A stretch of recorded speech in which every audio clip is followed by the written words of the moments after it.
ગૃહમંત્રી હર્ષ સંઘવીએ ગુજરાતની પોલીસને સ્પષ્ટ આદેશ આપ્યા છે કે ગુનેગારો છે તેમના પગ આ પોલીસને જોઈને ધ્રુજવા જોઈએ, પરંતુ સામાન્ય નાગરિકો છે તેમના સાથે તેમણે એક સારું વર્તન કરવું જોઈએ. અને હવે ગુજરાતની પોલીસ પણ આ ગુનેગારો છે, આ ગુનેગારોના પગ ધ્રુજે તે દિશામાં આગળ વધી રહી છે. અને લૂંટના આરોપીઓની પણ પોલીસે તેજ હાલત કરી છે. વૈષ્ણવજન તો તેને કહીએ જે પીડ પરાઈ જાનાને રે.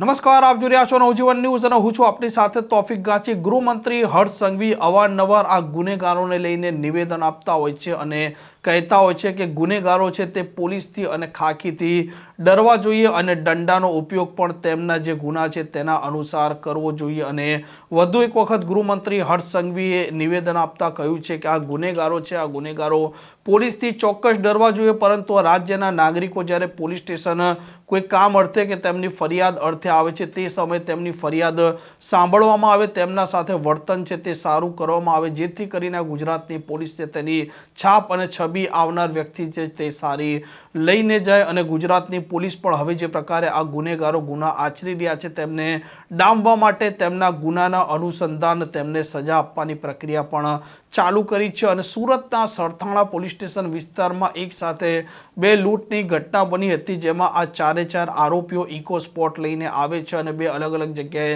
લૂંટની ઘટનાને અંજામ આપે છે અને ત્યાર પછી ત્યાંથી ફરાર થઈ જાય છે.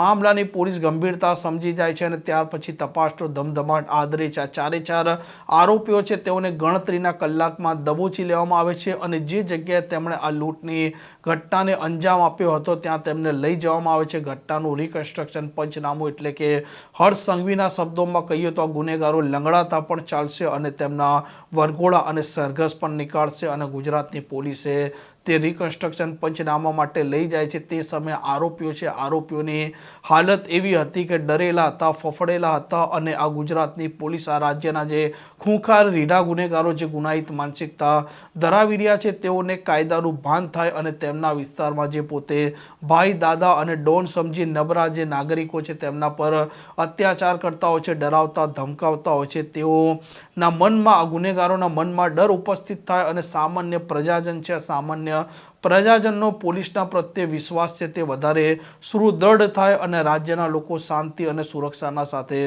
રહી પણ શકે. અને ગુજરાતની પોલીસ પણ હવે આવા જે ગુનેગારો છે, જે પ્રકારે જે ગુના આચરે છે તેમને કાયદાનું વ્યવસ્થિત ભાન કરાવી રહી છે.